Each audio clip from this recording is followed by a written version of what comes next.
नमस्कार साथियों, आप देख रहे हैं यूपी समाचार। यहाँ पर आपको 20 मिनट में यूपी की 50 बड़ी खबरें मिलेगी, तो वीडियो को पूरा जरूर देखें। आज की पहली खबर, सीएम योगी के मंत्रिमंडल में हो सकता है बड़ा फेरबदल। चुनावी वर्ष में भाजपा थोड़ी देर से ही सही, लेकिन बड़े बदलाव के नजदीक है। संगठन से पहले मंत्रिमंडल में फेरबदल को लेकर चर्चा तेज हो गई है। बंगाल चुनाव के नतीजों की घोषणा के 2-3 दिन बाद योगी की नई टीम गठित हो सकती है। चर्चा है कि मंत्रिमंडल के लिए पार्टी ने कुल 16 नामों पर मंथन किया है, जिसमें योगी सरकार 1.0 के 3 पुराने चेहरे भी शामिल हैं। बंगाल मतगणना से पहले यूपी के मौलाना ने दिया भड़काऊ बयान। बंगाल चुनाव को लेकर यूपी के मौलाना ने एक भड़काऊ बयानबाजी कर डाली, जिसका वीडियो भी सोशल मीडिया पर तेजी से वायरल हो रहा है। इस दौरान मौलाना ने बिना नाम लिए सीएम योगी को शेर भी कहा। वीडियो में मौलाना कह रहा है कि मुसलमानों के लिए रोने का वक्त आ गया है। मौलाना जर्जिश अंसारी ने कहा है, बंगाल वालों तुम्हें मुबारक, तुम यही चाहते थे और यही तुम्हें मिल गया। बंगाल वालों ने चुनाव में जो गलती की है उसे मुसलमान ही भुगतेंगे। मुसलमानों के लिए अब रोने का वक्त आ गया है। यूपी में आंधी बारिश का सिलसिला थम नहीं रहा। लखनऊ और अयोध्या में रविवार तड़के आंधी के साथ बारिश हुई, बिजली भी कड़की। बस्ती, आजमगढ़, मऊ, देवरिया, बलिया, संत कबीर नगर और अंबेडकर नगर में रुक रुक कर बारिश हो रही है। आज से नया पश्चिमी विक्षोभ एक्टिव हुआ है, इसके चलते आंधी बारिश होगी। अगले 5 दिनों तक मौसम बिगड़ा ही रहेगा। तापमान में 4 से 5 डिग्री सेल्सियस की गिरावट देखने को मिलेगी। यूपी के 16 लाख अधिकारियों और कर्मचारियों को मिलेगा 2% बढ़ा हुआ डीए। राज्य सरकार के अधिकारियों व कर्मचारियों को जून में मिलने वाले मई के वेतन के साथ 2% बड़े महंगाई भत्ता का लाभ दिए जाने की तैयारी है। वित्त विभाग ने बड़े दर से महंगाई भत्ते के भुगतान से संबंधित पत्रावली तैयार कर लिया है। पत्रावली को स्वीकृति के लिए जल्द ही मुख्यमंत्री के समक्ष प्रस्तुत किया जाएगा। 2% वृद्धि के बाद महंगाई भत्ता 58 से बढ़कर 60% हो जाएगा। महंगाई भत्ता में हुई इस वृद्धि का लाभ राज्य के लगभग 16 लाख अधिकारियों व कर्मचारियों को मिलेगा। यूपी में 31 जिलों के माता मंदिरों को मिलाकर बनाया जाएगा शक्ति चक्र। अयोध्या, काशी, मथुरा जैसे सनातन के प्रतीक स्थलों के सहारे धार्मिक पर्यटन के मानचित्र पर सर्वाधिक पर्यटकों की आमद के साथ चमक रहा उत्तर प्रदेश अब प्रमुख मंदिरों के साथ अल्पज्ञात मंदिरों को जोड़कर नए आकर्षण विकसित करने की भी तैयारी कर रहा है। इसके तहत शक्ति चक्र के नाम से माता के मंदिरों का एक नया विशेष पर्यटन परिपथ सर्किट विकसित किया जाएगा। परिषदीय स्कूलों में नंबर की जगह अब ग्रेड वाला मिलेगा रिपोर्ट कार्ड। यूपी में परिषदीय स्कूलों के बच्चों के रिपोर्ट कार्ड में अंकों की जगह अब ग्रेड दिए जाएंगे। इसमें छात्र व अभिभावकों का फीडबैक भी शामिल होगा। समग्र रिपोर्ट कार्ड में नए शैक्षिक सत्र 2026 से 27 से यह बदलाव होगा। इसके लिए संशोधित प्रारूप जारी कर दिया गया है। रिपोर्ट कार्ड पर QR कोड भी होगा, जिसे स्कैन करने पर पूरी जानकारी ऑनलाइन मिलेगी। यूपी को हरा भरा बनाएंगे 35 करोड़ नए पौधे। मुख्यमंत्री योगी आदित्यनाथ ने इस वर्ष एक दिन में 35 करोड़ पौधरोपण का महत्वाकांक्षी लक्ष्य रखा है। उन्होंने कहा है कि विगत वर्षों में जनभागीदारी से प्रदेश ने वृक्षारोपण में उल्लेखनीय उपलब्धियां हासिल की हैं और अब इसे जन आंदोलन के रूप में आगे बढ़ाया जाएगा।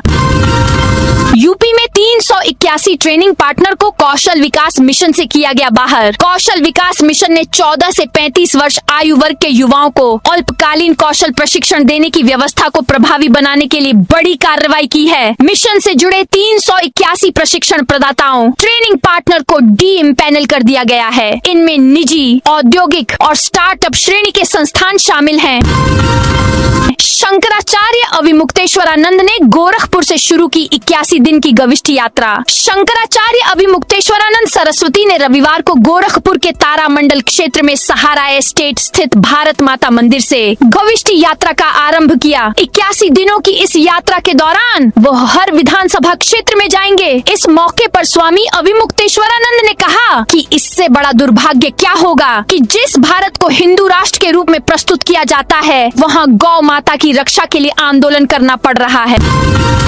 योगी सरकार का दवाओं की शुद्धता पर अब सख्त पहरा। उत्तर प्रदेश में जन स्वास्थ्य सुरक्षा को सुदृढ़ करने की दिशा में एक महत्वपूर्ण कदम का तहत रविवार को खाद्य सुरक्षा एवं औषधि प्रशासन विभाग के अंतर्गत चयनित 357 कनिष्ठ विश्लेषक अभ्यर्थियों को मुख्यमंत्री द्वारा नियुक्ति पत्र वितरित किए गए। वर्ष 2024 के विज्ञापन के सापेक्ष वर्ष 2026 में पूरी हुई यह भर्ती प्रक्रिया उत्तर प्रदेश अधीनस्थ सेवा चयन आयोग के माध्यम से पारदर्शी तरीके से संपन्न हुई है। इन नियुक्तियों के माध्यम से दवा की गुणवत्ता जांच की रफ्तार बढ़ेगी। साथ ही प्रदेश की सभी 18 प्रयोगशालाएं पूर्ण रूप से संचालित होंगी और विश्लेषण क्षमता में भी प्रतिवर्ष 4 गुना से अधिक की वृद्धि होगी।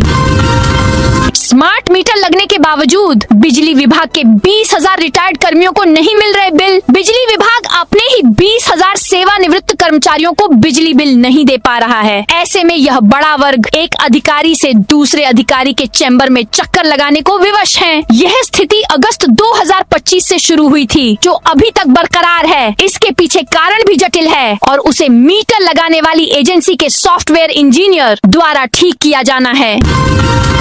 दारोगा और होमगार्ड भर्ती परीक्षा में ठगी करने वाले 2 आरोपी बिहार से गिरफ्तार। यूपी एसटीएफ ने दारोगा और होमगार्ड भर्ती परीक्षा के दौरान टेलीग्राम के माध्यम से ठगी के मामलों में 2 आरोपियों अमन कुमार और निखिल ठाकुर को मुजफ्फरपुर बिहार से गिरफ्तार किया है। दोनों मुजफ्फरपुर के निवासी हैं। एसटीएफ के अनुसार यूपी पुलिस में उप निरीक्षक के पदों पर भर्ती के लिए 14 व 15 मार्च को हुई लिखित परीक्षा के दौरान एक गिरोह ने टेलीग्राम चैनल के माध्यम से ठगी पेपर लीक होने का दावा कर ठगी का प्रयास किया था।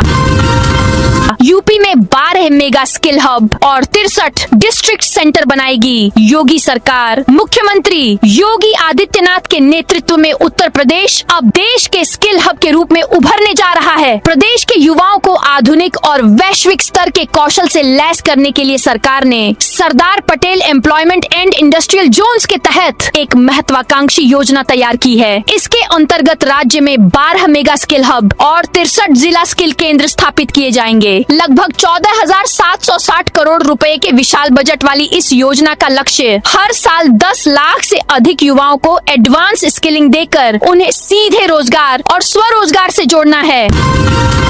गंगा एक्सप्रेसवे पर रफ्तार का धमाका, 2 दिन में 7 गुना बढ़ा ट्रैफिक। मेरठ से प्रयागराज को जोड़ने वाला 549 किलोमीटर लंबा गंगा एक्सप्रेसवे अब सिर्फ सड़क नहीं, स्पीड का नया अड्डा बनता जा रहा है। उद्घाटन के बाद महज 2 दिनों में ही इस एक्सप्रेसवे पर वाहनों की संख्या में 7 गुना उछाल दर्ज हुआ है, जिसने साफ कर दिया है कि रफ्तार के शौकीनों को यह कॉरिडोर खूब भा रहा है। यूपी में स्मार्ट मीटर उखाड़ कर पावर हाउस में फेंके। यूपी में स्मार्ट मीटर का विरोध बढ़ता जा रहा है। रविवार को आगरा, प्रयागराज, कानपुर, लखनऊ, फतेहपुर और वाराणसी में स्मार्ट मीटर को लेकर प्रदर्शन हुए। फतेहपुर में बिजली उपभोक्ताओं ने स्मार्टर उखाड़ कर पावर हाउस में फेंक दिए। आगरा में महिलाओं ने घरों से स्मार्ट मीटर उखाड़ कर सड़कों पर फेंक दिए। कहा, हमें स्मार्ट नहीं, पुराना वाला मीटर चाहिए। अखिलेश यादव ने टॉपर्स को बांटे लैपटॉप। समाजवादी पार्टी के राष्ट्रीय अध्यक्ष व पूर्व मुख्यमंत्री अखिलेश यादव ने भाजपा पर तीखा हमला बोलते हुए कहा कि भाजपा झूठ की सोन पापड़ी बनाती है, जिस पर परत दर परत झूठ चढ़ाया जाता है। मेरठ से आए मेधावी छात्र छात्राओं को लैपटॉप वितरित करते हुए उन्होंने कहा कि सपा की सरकार बनने पर केजी से लेकर पीजी तक बेटियों की पढ़ाई पूरी तरह मुफ्त की जाएगी। योगी आदित्यनाथ सरकार उत्तर प्रदेश के कम आबादी वाले छोटे नगरों की सुविधाएं बेहतर करने जा रही है। आकांक्षी नगर योजना के दूसरे चरण में प्रदेश के 100 नगर निकायों का चयन किया गया है। इनकी आबादी 20,000 से लेकर 1 लाख के करीब है। विशेष सचिव नगर विकास उदय भानु त्रिपाठी ने इस संबंध में स्थानीय निकाय निदेशक को निर्देश भेज दिया है। इसमें कहा गया है कि नीति आयोग द्वारा निकायों को प्रदान किए गए अंकों के आधार पर सबसे कम अंक पाने वाले 20,000 से 1 लाख तक की जनसंख्या वाले सबसे पिछड़े नगर निकायों का चयन दूसरे चरण के लिए किया गया है।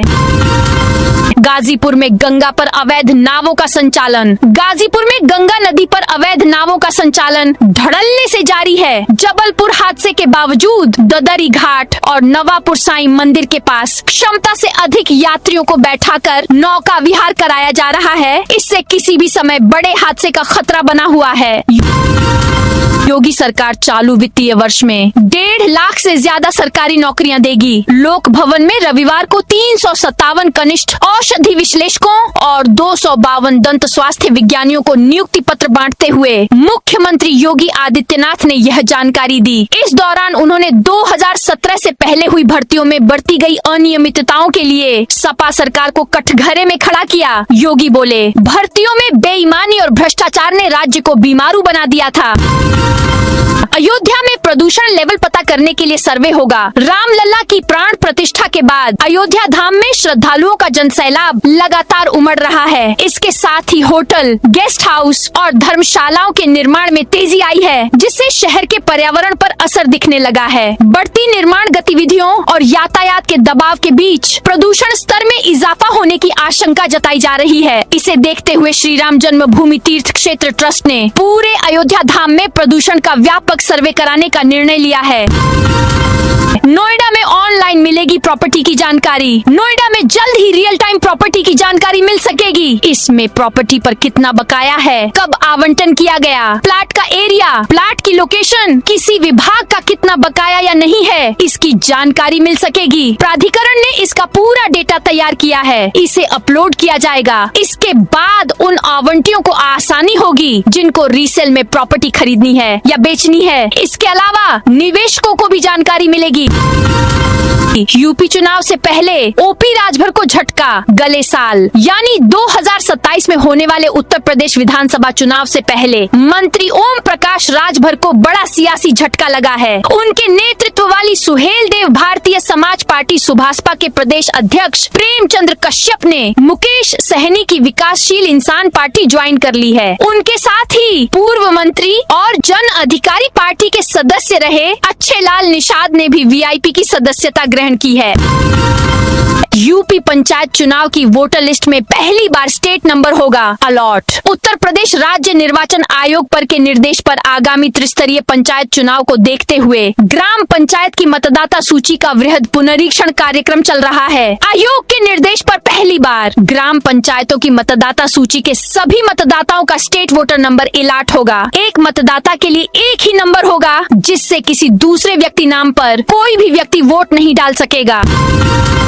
सोनभद्र पुलिस ने 336 खोए मोबाइल फोन बरामद किए। सोनभद्र पुलिस ने साइबर अपराधों की रोकथाम और खोए मोबाइल फोन की बरामदगी के अभियान में बड़ी सफलता हासिल की है। पुलिस ने CEIR पोर्टल के माध्यम से 336 खोए मोबाइल फोन बरामद किए हैं, जिनकी अनुमानित कीमत लगभग 65 लाख रुपए है। इसके अतिरिक्त साइबर ठगी के 66 पीड़ितों को 27.26 लाख रुपए से अधिक की धनराशि भी वापस कराई गई है।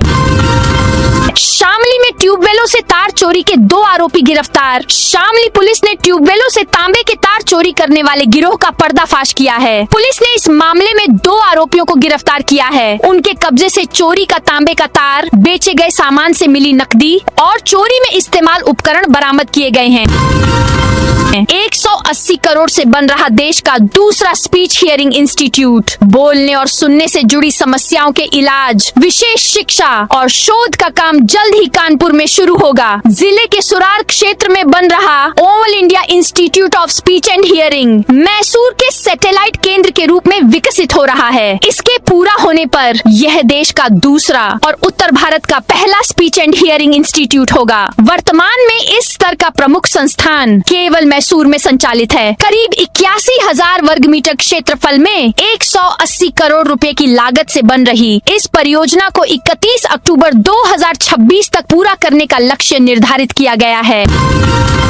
अयोध्या में 700 बुजुर्गों की पेंशन अटकी। अयोध्या में वृद्धावस्था पेंशन योजना के नए नियमों के कारण बुजुर्गों की परेशानियां बढ़ गई हैं। रुदौली विकास खंड में 52 बुजुर्गों के पेंशन आवेदन निरस्त कर दिए गए हैं। इन आवेदकों ने पहले केवल आधार कार्ड अपलोड किया था, जबकि अब विभाग ने परिवार रजिस्टर की नकल या शैक्षिक प्रमाण पत्र अनिवार्य कर दिया है। नए नियमों के चलते करीब 700 बुजुर्गों की पहले से मिल रही पेंशन भी अटक गई है। AAP नेताओं को घसीट कर ले गई लखनऊ पुलिस। लखनऊ में आम आदमी आदमी पार्टी AAP ने आज स्मार्ट मीटर के विरोध में जोरदार विरोध प्रदर्शन किया। आप नेता और कार्यकर्ता शक्ति भवन पहुँचे, वहाँ से नारेबाजी करते हुए विधानसभा की ओर बढ़ने लगे। हाथों में पोस्टर और तख्ती लेकर भाजपा सरकार के खिलाफ नारेबाजी कर रहे प्रदर्शनकारियों को पुलिस ने श्रीराम टावर के पास रोक लिया।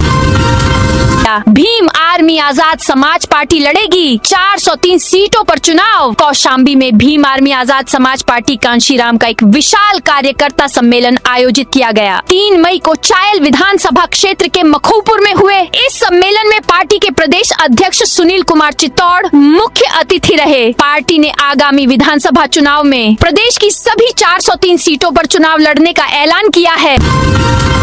यमुना हादसे के 23 दिन बाद शुरू हुआ नाव संचालन। मथुरा के वृंदावन में 10 अप्रैल को हुए हादसे के 23 दिन बाद बंद पड़ा नावों का संचालन शुरू हो गया। रविवार को DM SSP ने केशी घाट पर पहुंचकर नाविकों को अनुमति पत्र प्रदान करते हुए सभी से सुरक्षा मानक पूरा करने के निर्देश दिए। इस दौरान DM और SSP ने मोटर बोट में बैठकर यमुना में भ्रमण किया और नाविकों से सुरक्षित यात्रा कराने के लिए लाइफ जैकेट पहनकर ही बैठाने के लिए कहा।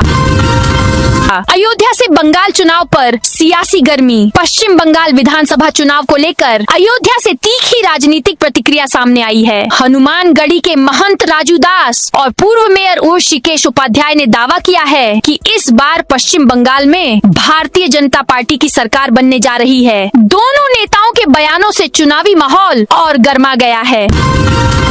अयोध्या में मिनी नंदिनी योजना से किसानों की आय बढ़ेगी। अयोध्या में मिनी नंदिनी कृषक समृद्धि योजना किसानों की आय बढ़ाने और दुग्ध उत्पादन को बढ़ावा देने में महत्वपूर्ण भूमिका निभा रही है। वित्तीय वर्ष 2025 से 26 के तहत जिले में 10 स्वदेशी उन्नतशील गायों के लिए शेड और आवश्यक बुनियादी ढांचे का निर्माण कार्य तेजी से जारी है। वर्तमान में इस योजना का लाभ जिले के 8 चयनित लाभार्थियों को मिल रहा है। सुल्तानपुर में AAP ने बिजली दफ्तर को जूतों से पीटा। उत्तर प्रदेश में स्मार्ट मीटरों को लेकर बढ़ते विवाद के बीच आम आदमी पार्टी ने सुल्तानपुर में रविवार को कलेक्ट्रेट पर प्रदर्शन किया। इस दौरान कार्यकर्ताओं ने बिजली दफ्तर को चप्पल जूतों से पीटकर अपना विरोध दर्ज कराया। AAP जिलाध्यक्ष एडवोकेट सुरेश चंद्र के नेतृत्व में कार्यकर्ताओं ने बिजली विभाग और प्रदेश सरकार के खिलाफ मोर्चा खोला।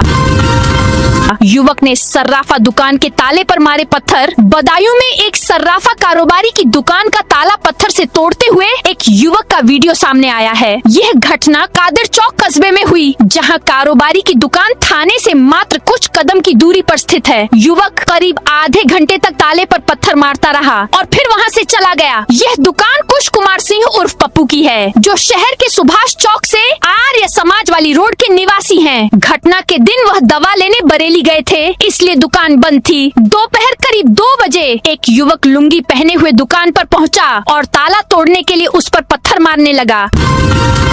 नगरी सामुदायिक स्वास्थ्य केंद्र में मुख्यमंत्री जन आरोग्य मेला। महाराजगंज के गांधीनगर वार्ड नंबर 16 स्थित नगरी सामुदायिक स्वास्थ्य केंद्र में मुख्यमंत्री जन आरोग्य मेले का आयोजन किया गया। इस मेले में क्षेत्र के लोगों को निःशुल्क स्वास्थ्य सेवाएं प्रदान की गयी। मेले के दौरान लगभग 75 मरीजों का पंजीकरण कर उनका उपचार किया गया। स्वास्थ्य टीम ने खांसी, बुखार, जुकाम सहित सामान्य बीमारियों से पीड़ित मरीजों का परीक्षण किया और उन्हें आवश्यक दवाएं निःशुल्क वितरित की। संभल में 4 गेट बनेंगे, लाइटें लगेगी। संभल में पंडित दीनदयाल उपाध्याय योजना के तहत 4 भव्य द्वारों का निर्माण किया जाएगा। इस परियोजना के लिए 4.15 करोड़ रुपए की स्वीकृति मिली है। इन द्वारों का नाम संभलेश्वर, चंदेश्वर, भुवनेश्वर और कल्की तीर्थ के नाम पर होगा, जिसका उद्देश्य संभल को एक प्रमुख तीर्थ नगरी के रूप में विकसित करना है।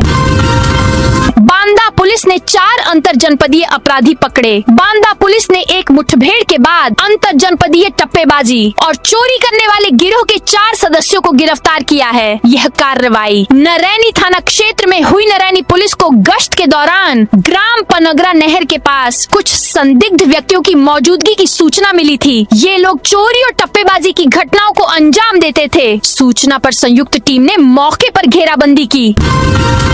अखिलेश बोले, दिखावे के लिए दोनों डिप्टी सीएम साथ। सपा प्रमुख अखिलेश यादव और डिप्टी सीएम केशव मौर्य के बीच वार पलटवार रुकने का नाम नहीं ले रहा है। अखिलेश यादव ने शनिवार शाम करीब 5 बजे लिखा, एक दूसरे को पीछे धकेलने की साजिश ही भाजपा की असली सच्चाई है। इस पर केशव ने करीब आधे घंटे बाद ही पलटवार किया। कहा, लाल टोपी, साइकिल निशान, धक्का मुक्की जिनकी पहचान, नहीं मिलेगा उनको कोई स्थान। 2027 में करेंगे सैफी प्रस्थान। हाथी पर बारात निकाली, लगाई 20 साल की कमाई। मेरठ के एक युवक ने अपने बचपन का सपना सच करने के लिए 20 साल की कमाई दांव पर लगा दी। वह अपनी बारात घोड़ी की बजाय हाथी पर लेकर गया। 5 साल की उम्र में उसने ये सपना संजोया था और अपने पिता और दादा को इसके बारे में बताया था। परिवार ने तब से ही बच्चे की इस जिद को दिल से लगा लिया था और तय कर लिया था कि अंकित को हाथी पर ही बैठाया जाएगा। 21 अप्रैल को अंकित की बारात जमालपुर से मंडौरा गांव तक हाथी पर निकली। रक्षा मंत्री राजनाथ सिंह आज आएंगे प्रयागराज। रक्षा मंत्री राजनाथ सिंह 3 मई को प्रयागराज आएंगे। वह शाम को अरैल में भारतीय सेना की ओर से आयोजित कल्चरल इवेंट में बतौर मुख्य अतिथि शामिल होंगे। 4 मई को न्यू कैंट के कोबरा ऑडिटोरियम में आयोजित नॉर्थ टेक सिंपोजियम का शुभारंभ करेंगे। यह आयोजन 4 से 6 मई तक चलेगा। 4 मई को सुबह सिंपोजियम के इनॉग्रेशन के बाद दोपहर में वह दिल्ली प्रस्थान कर जाएंगे। नॉर्थ टेक सिंपोजियम में मुख्यमंत्री योगी आदित्यनाथ और राज्य मंत्री विज्ञान एवं प्रौद्योगिकी जितेंद्र सिंह की उपस्थिति भी प्रस्तावित है। यह कार्यक्रम न्यू कैंट स्थित कोबरा ऑडिटोरियम के पास होगा। कानपुर से जुड़ेगा गंगा एक्सप्रेसवे। कानपुर में विधानसभा अध्यक्ष सतीश महाना की अध्यक्षता में नवीन सभागार में समग्र विकास की समीक्षा बैठक हुई। इसमें उन्होंने गंगा एक्सप्रेसवे से कानपुर को जोड़ने के लिए शीघ्र प्रस्ताव तैयार करने के लिए कहा है। साथ ही रामादेवी से गोल चौराहा तक प्रस्तावित फ्लाईओवर निर्माण में तेजी लाने और जाजमऊ से चकेरी एयरपोर्ट तक सुगम एवं निर्बाध मार्ग विकसित करने का आदेश दिया। एसडीओ ने मीटर रीडर को 30 मिनट मुर्गा बनाकर खड़ा रखा। मुरादाबाद में बिजली विभाग के एसडीओ ने मीटर रीडर को अपने दफ्तर के बाहर मुर्गा बना दिया। करीब 30 मिनट तक मीटर रीडर दफ्तर के बाहर मुर्गा बना रहा। दफ्तर के बाहर मौजूद लोगों ने इसका वीडियो बना लिया। वीडियो वायरल हुआ तो बिजली विभाग के अधिकारी मामले को दबाने की कोशिश करने लगे। बताया जा रहा है कि बिजली मीटर ने ग्रामीण उपभोक्ता से बिजली बिल बकाया के 25,000 रूपए लिए थे। इसके बदले में उसने उपभोक्ता को फर्जी रसीद दी। रुपए सरकारी खजाने में न जमा करके उसने अपनी जेब में रख लिए थे। उपभोक्ता ने मामले की शिकायत एसडीओ से की थी। तो दोस्तों, ये थी आज उत्तर प्रदेश के सभी जिलों की दिन भर की ताजा और बड़ी खबरें।